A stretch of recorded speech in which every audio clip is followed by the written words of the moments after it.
Bem, pessoal, então, dando continuidade aqui ao nosso assunto sobre questões do Código de Hammurabi, eu tinha falado com vocês sobre as referências que existem entre o Código Penal brasileiro e o Código de Hammurabi. Então, bem no finalzinho da aula, eu comentei que o princípio que rege o Código de Hammurabi, aquele que está como a principal característica do código é o chamado princípio de talião, ou olho por olho, dente por dente. Então, se você cometeu determinado ato, aquele ato ele vai gerar um ato de igual potência e de igual agressão, né?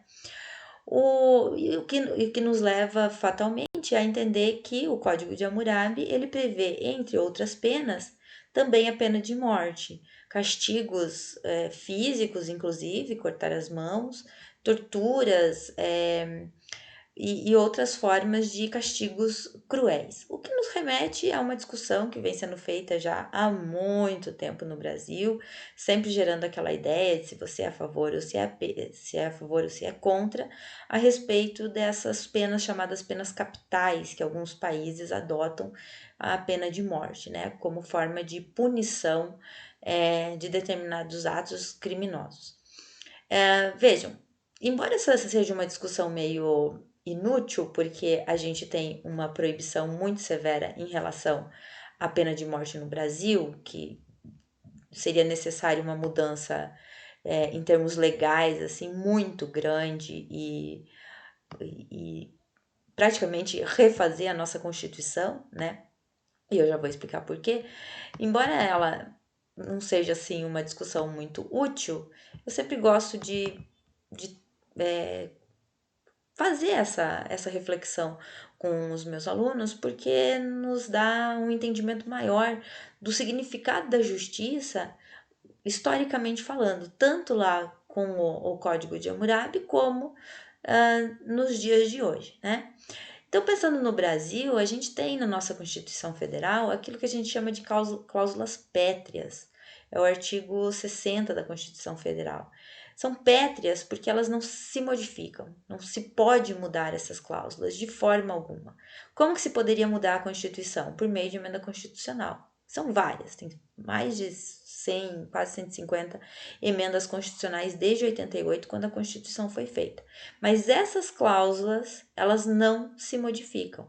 Entre algumas dessas, aqui o voto direto, secreto, universal e periódico, e os direitos e garantias individuais. Esses direitos e garantias individuais, eles estão no artigo 5º da nossa Constituição, que diz lá que todo cidadão, né, brasileiro, ele tem direito a isso, aquilo outro, a inviolabilidade do domicílio, a inviolabilidade das comunicações, todos são iguais perante a lei, aquela coisa toda.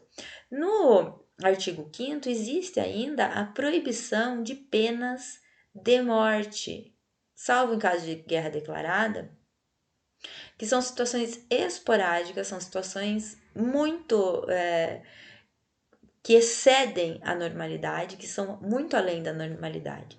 Então, por isso que eu digo que discutir a questão de pena de morte no Brasil é algo assim que só poderia ser possível caso a gente extinguisse essa Constituição, e a extinção da Constituição, ela dependeria de um processo revolucionário, de uma tomada de poder, né, de uma ditadura militar, de um Estado autoritário de direito que dissesse, essa Constituição não vale mais, vamos montar outra. Né? De outra forma, a nossa Constituição ela vai permanecer aí, ela já tem 30 anos, né, desde 30 e pouquinhos anos, aí desde 88, 32 anos, né? 32 anos, né? Então, não haverá penas de morte. Esse salvo em caso de guerra declarada ainda tem um adendo nisso daqui, que é o fato de que essa guerra declarada, ela precisa ser declarada em virtude de agressão estrangeira, uma guerra interna aqui, uma guerra civil, por exemplo, uma revolução aqui dentro, ela não é um caso de guerra, é um caso de uma nação estrangeira declarar guerra, uma agressão estrangeira vir para o nosso país e o nosso presidente, autorizado pelo Congresso, deputados e senadores, declarar guerra a essa nação estrangeira, aí sim você pode ter casos de pena de morte, porque é um estado total de exceção. Fora isso, não existirá de forma alguma, hipótese alguma, pena de morte. Também nenhuma pena de caráter perpétuo. Vejam que não é que não haverá pena de prisão perpétua, é de caráter perpétuo, que significa que uma pessoa não pode ficar presa indefinidamente.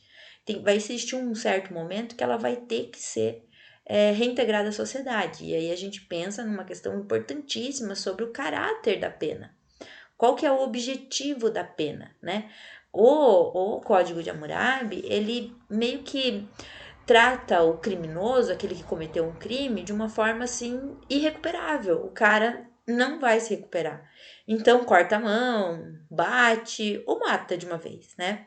No Brasil, o nosso entendimento é de que o criminoso, aquele que cometeu um crime, ele pode, de alguma forma, ser reintegrado à sociedade. E a prisão, ela deveria, não quer dizer necessariamente que isso aconteça na prática, mas a prisão, ela deveria ter esse caráter educativo, de mostrar para o cidadão, primeiro isolar e depois mostrar ao cidadão que ele deve viver melhor em sociedade, aprender um ofício, né, se tornar uma pessoa recuperada, uma pessoa boa, uma pessoa que entenda que viver em sociedade é você respeitar certos limites de direitos e de deveres, né? Também é proibido no Brasil trabalhos forçados. A gente escuta muito essa questão, principalmente entre adolescentes, assim, tinha que botar para trabalhar. Né? Então, a nossa Constituição também proíbe, e como cláusula pétrea, que não se modifica. A Constituição nossa do Brasil, a nossa primeira Constituição de 1824, que era ainda na época do Império, ela falava sobre a pena do banimento, que é os chamados fora da lei, né? Que a gente vê muito em filmes, assim, principalmente filmes históricos, né? O cara cometeu um crime, ele vai ser banido, ele não pode mais voltar a determinado lugar. E tem um sentido o crime de banimento quando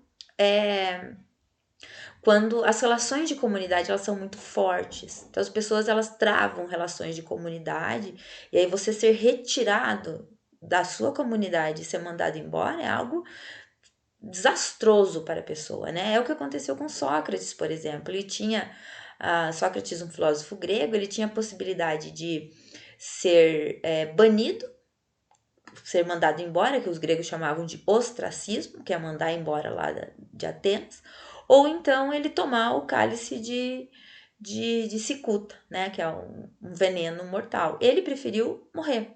Por quê? Porque sair da terra natal dele ali, que ele nasceu, viveu, aprendeu e tudo mais, seria algo muito mais cruel, muito mais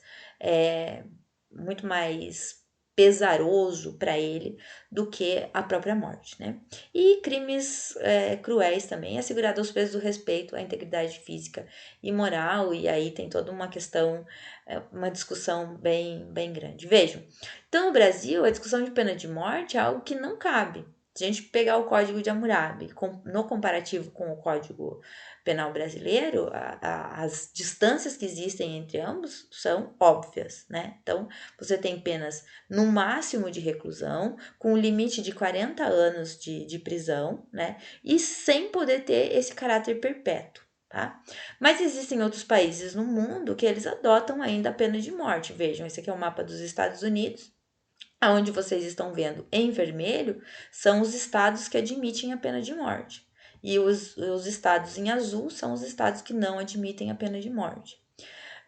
A pena de morte nos Estados Unidos, ela vem sendo alvo de inúmeras discussões, porque o sistema jurídico, ele não necessariamente ele é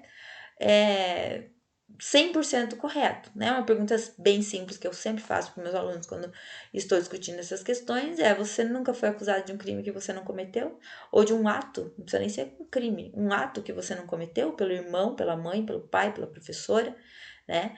Obviamente que eu estou fazendo um comparativo mais caseiro, porque um sistema jurídico, um sistema judicial, você pressupõe, né, que as pessoas envolvidas nesse sistema, elas vão ter métodos provas, vão ter uma seriedade na condução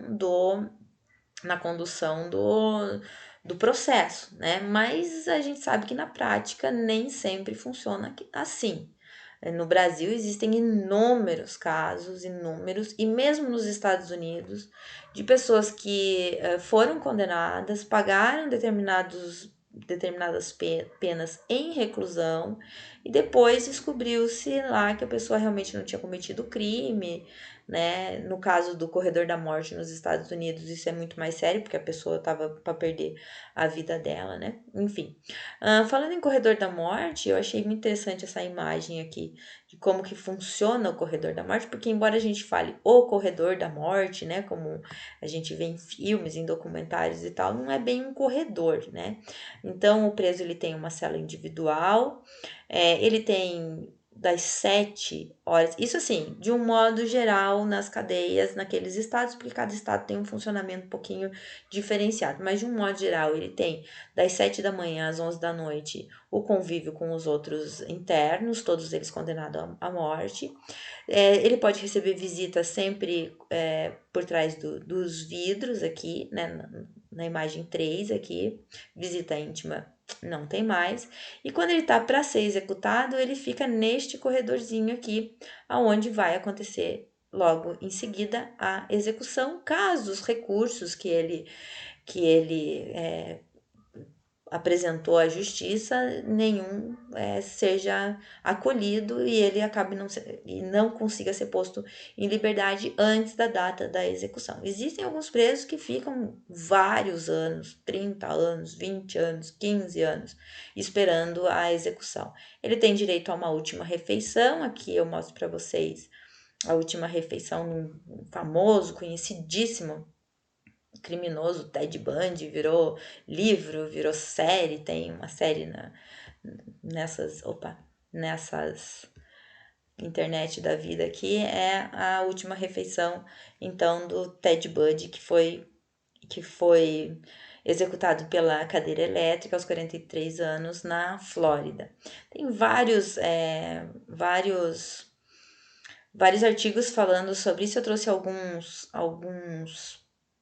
condenados à morte que foram executados nos Estados Unidos, essa Barbara Graham, por exemplo. Eles têm direito às últimas palavras, né? Essa moça, ela foi executada na câmara de gás, que não é tanto assim uma das mais usuais formas de execução. As últimas palavras dela foram: boas pessoas sempre têm tanta certeza de que estão certas, né? Eu achei interessante esse Karl Panzram aqui, que ele foi executado, ele foi enforcado em 1950, por aí. Ele diz: ande logo, bastardo, eu poderia ter matado 10 homens enquanto você está brincando por aí. Né? Tipo, tem uns caras que é meio revoltos, assim, né? Essa Sarah Good aqui eu achei interessantíssima, porque ela ainda faz parte da Santa Inquisição, né, da América. Foi executada em 1692 por enforcamento. E ela diz: se eu sou uma bruxa, você é um feiticeiro, e se você tirar minha vida, Deus lhe dará sangue para beber. Sugiro para vocês, se vocês gostam desses assuntos assim sobre bruxarias e Santa Inquisição e tal, As Bruxas de Salem, que é baseado na história real das últimas execuções ou da última execução por bruxaria nos Estados Unidos. Esse Robert Drill aqui, ele foi executado por injeção letal e ele diz: lembrem-se que a pena de morte é também um assassinato. E o caso dele ainda está em discussão porque ele se dizia inocente. Grande parte deles se dizem inocentes, né? Então, a grande questão da pena de morte, quando a gente faz defesa da pena de morte, é se de fato aquela pessoa ela tem a culpa, né, impressa na sua história, se realmente ela cometeu aquela conduta. E se ela é irrecuperável, né? A Hammurabi considerava que era irrecuperável, alguns estados norte-americanos consideram irrecuperável, a nossa legislação brasileira ainda acredita no ser humano, tá bom? Então, até o próximo vídeo. Beijos, meninos!